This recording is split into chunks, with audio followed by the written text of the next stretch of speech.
सुप्रभात विद्यार्थियों। एक बार आप सभी का ऑनलाइन क्लास में पुनः स्वागत। मैं डॉक्टर नवल किशोर, सहायक आचार्य हिंदी, आज आपके समक्ष बीए द्वितीय वर्ष के प्रथम इकाई का शिक्षण बिंदु हिंदी भाषा की मूल आकर भाषाएं को लेकर उपस्थित हूँ। हम द्वितीय इकाई के बारे में पढ़ चुके हैं और हिंदी की लिपि देवनागरी और साथ ही आगत और देशज शब्दावली के बारे में भी हमने अध्ययन किया है। आज हम हिंदी की मूल आकर भाषाओं के बारे में अध्ययन करेंगे, जिसमें प्रमुख रूप से संस्कृत, पाली, प्राकृत, अपभ्रंश का परिचय एवं इनकी विशेषताओं के बारे में चर्चा करेंगे। यदि हिंदी की मूल आकर भाषाओं की बात करें तो सबसे पहले हम संस्कृत को देखते हैं। आपको पता है कि भारत में प्रमुख रूप से दो परिवार, आर्य परिवार और द्रविड़ परिवार की भाषाएं बोली जाती हैं। उत्तर भारत की भाषाएं आर्य परिवार की और दक्षिण भारत की भाषाएं हैं वे द्रविड़ परिवार की हैं। उत्तर भारत में आर्य भाषाओं में सबसे प्राचीन जो भाषा है वह संस्कृति है, जिसका प्राचीनतम रूप हमें ऋग्वेद में मिलता है और इसी की उत्तराधिकारिणी हमारी भाषा हिंदी है। यदि हम संस्कृत की बात करें तो प्राचीन भारतीय आर्य भाषा काल में वैदिक संस्कृत एवं लौकिक संस्कृत दो भाषाएं थीं। चारों ही वेद, ब्राह्मण ग्रंथ, उपनिषद इसी काल की रचना है। इसमें भाषा का एक रूप नहीं है। ऋग्वेद संस्कृत का सबसे प्राचीनतम ग्रंथ है।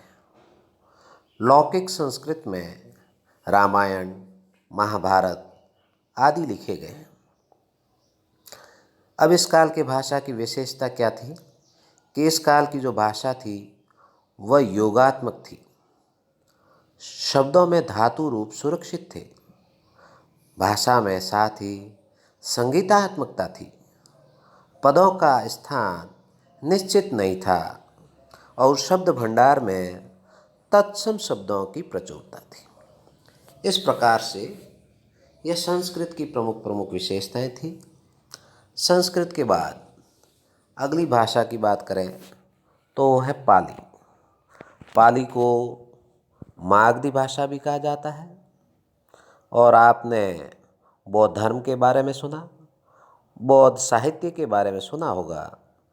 तो जो पाली भाषा है वह बौद्ध धर्म की भाषा है और बौद्ध साहित्य पाली भाषा में ही लिखा गया है। त्रिपिटक भी पाली में ही लिखे गए हैं। इस प्रकार से संस्कृत और संस्कृत के बाद मध्य भारतीय आर्य भाषाएं जो हैं उनमें सबसे पहले आई पाली। पाली के बाद अगली जो मध्य भारतीय आर्य भाषा है वह थी प्राकृत। उसके बाद प्राकृत का स्थान है। प्राकृत भाषा बोलचाल की भाषा होने के कारण पंडितों में प्रचलित नहीं थी। संस्कृत नाटकों के जो अधम या जिसे कहते हैं नीच पात्र इस बोली का प्रयोग करते थे। प्राकृत भाषा जैन साहित्य की भाषा है। जैन साहित्य प्राकृत भाषा में ही लिखा गया है और प्राकृत भाषा के 5 प्रमुख भेद थे वो आपके सामने दिखाई दे रहे हैं। देखिए कौन कौन से 5 भेद प्राकृत भाषा के थे। सबसे पहला था शौरसेनी प्राकृत, जो कि मथुरा या शूरसेन जनपद में बोली जाती थी। इसे मध्य देश की बोली भी कहा गया है। शौरसेनी प्राकृत के बाद दूसरा प्राकृत का जो भेद है वह है पैशाची प्राकृत। यह उत्तर पश्चिम में कश्मीर क्षेत्र के आसपास की भाषा थी। तीसरा भेद महाराष्ट्री प्राकृत। इस प्राकृत का जो मूल स्थान है वह नाम से ही जैसे दिखाई दे रहा है, इसका मूल स्थान महाराष्ट्र था। चौथा जो भेद है वो है अर्धमागधी प्राकृत। यह मागधी और शौरसेनी के बीच के क्षेत्र की भाषा थी। और अंतिम और पांचवा भेद है वह है मागधी प्राकृत।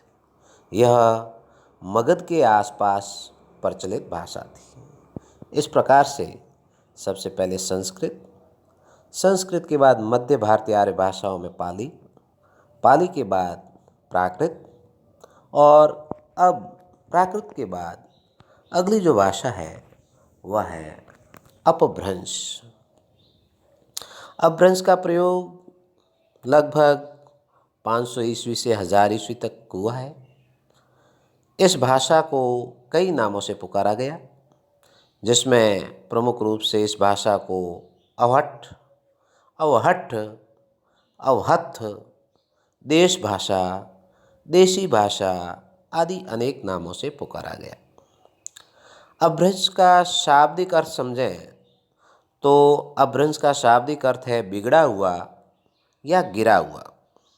जब भाषा का रूप सुसंस्कृत न रहकर बोलचाल का सामान्य रूप हो जाता है तो पंडितों की दृष्टि में वह भाषा बिगड़ी हुई मानी जाती है और तब वे उसे अपभ्रंश की संज्ञा देते हैं। आधुनिक आर्य भाषाओं का विकास इसी अपभ्रंश भाषा से ही हुआ है। हिंदी का विकास भी अपभ्रंश से ही हुआ है। अतः हिंदी की जननी अपभ्रंश है, इसमें कोई दो राय नहीं है। उत्तर भारत में अपभ्रंश के 7 क्षेत्रीय रूपांतरण प्रचलित थे, जिनसे आधुनिक भारतीय भाषाओं का कालांतर में विकास हुआ है। इनका विवरण इस प्रकार से है, जैसा कि नीचे आपको दिखाई दे रहा है। अपभ्रंश के क्षेत्रीय रूप एक तरफ लिखे हुए हैं और उनके आगे उनसे विकसित होने वाली आर्य भाषाओं का रूप दिया गया।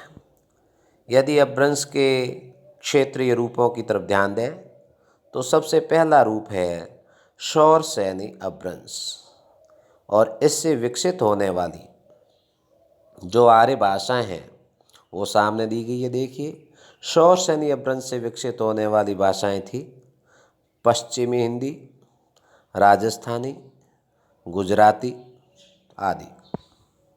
दूसरा इसका रूप है पैशाची अपभ्रंश, जिससे विकसित होने वाली भाषाएं हैं पंजाबी, लहंदा आदि। तीसरा रूप है ब्राह्मण।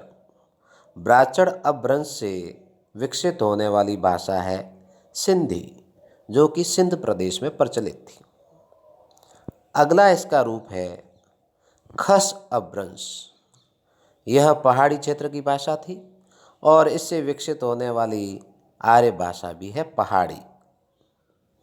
पांचवा रूप जो इसका है वो है महाराष्ट्री अपभ्रंश, और महाराष्ट्र क्षेत्र में चूंकि यह प्रचलित थी इसलिए इससे विकसित होने वाली भाषा जो है वह है मराठी। छठा इसका रूप है अर्धमागधी अपभ्रंश, और उससे विकसित होने वाली आर्य भाषा है पूर्वी हिंदी।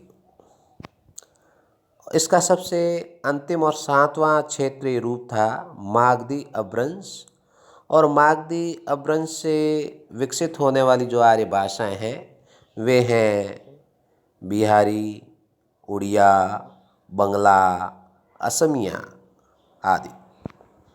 इस प्रकार से आपने देखा कि जहाँ पर संस्कृत सुसंस्कृत लोगों की, पंडितों की भाषा थी, वहीं तक आते आते अपभ्रंश है वो आम बोलचाल की भाषा बन गई। इसे उन्होंने गिरी हुई या बिगड़ी हुई भाषा कहा, और इसी से आगे हिंदी का विकास हुआ, हिंदी की अन्य आर्य भाषाओं का विकास हुआ। अब हम हिंदी एवं अपभ्रंश का संबंध क्या है इसके संबंध में देखते हैं। यदि हिंदी व अपभ्रंश के संबंध को बिंदुवार समझें तो अलग अलग बिंदुओं के अनुसार इसका वर्णन इस प्रकार से किया जा सकता है। पहला बिंदु, अपभ्रंश का प्रयोग यद्यपि 12वीं शताब्दी तक साहित्य में होता रहा, किंतु 1000 ईस्वी तक आते आते हिंदी बोलचाल की भाषा में प्रतिष्ठित हो गई थी। अतः हिंदी भाषा का आरंभ हम 1000 ईस्वी से हुआ ऐसा मान सकते हैं। ऐसा मानना तर्कसंगत है। अगला बिंदु हम देख सकते हैं कि अपभ्रंश में प्रयुक्त तद्भव शब्दों को हिंदी ने ग्रहण कर लिया था, अर्थात वे शब्द भी हिंदी में ज्यों के त्यों सम्मिलित कर लिए गए। अगले बिंदु की तरफ चलें तो हम देखते हैं कि अपभ्रंश की ध्वनियाँ भी हिंदी में प्रचलित है। कुछ नई ध्वनियों का विकास हिंदी में अतिरिक्त रूप से हुआ है, जैसे यथा, ढ़, ढ, व, न, मह, लह। ये ध्वनियाँ अतिरिक्त रूप से अपभ्रंश के अलावा भी हिंदी में शामिल हो गई। इसका अगला बिंदु देखें तो हम देखते हैं कि भाषा की प्रवृत्ति सदैव कठिनता से सरलता की ओर रहती है। जहाँ संस्कृत में 3 वचन थे, 3 लिंग थे, जबकि हिंदी में 2 वचन और 2 लिंग ही रह गए। संस्कृत में जहाँ 24 रूप बनते थे, वहाँ हिंदी में केवल 2 रूप रह गए हैं, मूल रूप और विकारी रूप। अगला बिंदु, शौरसेनी अपभ्रंश उस काल की साहित्यिक भाषा थी और गुजरात से लेकर बंगाल तक तथा शूरसेन प्रदेश से बरार तक इस भाषा का एक छत्र साम्राज्य था। तो शौरसेनी उस समय की प्रचलित भाषा के रूप में थी। हिंदी ने अपभ्रंश की सारी प्रवृत्तियों को अपनाया। संस्कृत, पाली, प्राकृत ये संयोगात्मक भाषाएं थी, जबकि हम देखते हैं कि अपभ्रंश जो भाषा है वह वियोगात्मक भाषा थी। संज्ञा सर्वनाम के कारक रूपों के लिए अपभ्रंश में कारक चिन्ह अलग से लगने लगे और यही प्रवृत्ति हिंदी ने भी ग्रहण की है। अपभ्रंश में भी नपुंसक लिंग हिंदी की तरह नहीं है। अगली क्या विशेषता है और अंतिम विशेषता देखें तो हम देखते हैं कि काव्य में प्रयुक्त भाषा को अपभ्रंश कहा गया तथा बोलचाल की तत्कालीन भाषा को देश भाषा कहा गया है।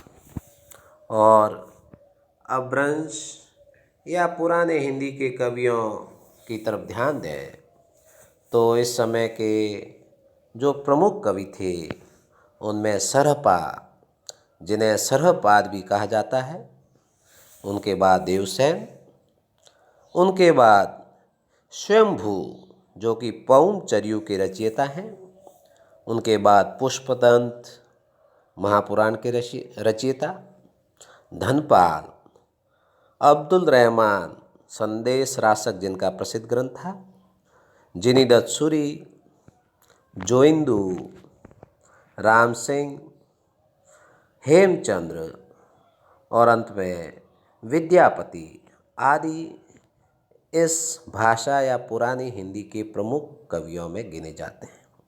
विद्यापति की रचनाएं कीर्तिलता और कीर्तिपता का आप सभी ने इनके बारे में सुना होगा और विद्यापति कह सकते हैं कि अपभ्रंश के अंतिम कवियों में और हिंदी के आरंभिक कवियों में थे, जिन्हें मैथिल कोकिल भी कहा जाता है। इस प्रकार से विद्यार्थियों, आज हमने हिंदी की जो आकर भाषाएं हैं, जिनमें प्रमुख रूप से संस्कृत, पाली, प्राकृत और अपभ्रंश के बारे में सामान्य जानकारी प्राप्त की। इसके बाद अगले शिक्षण बिंदु पर हम अगले कालांश में चर्चा करेंगे। तब तक के लिए आप सभी का बहुत बहुत आभार, धन्यवाद।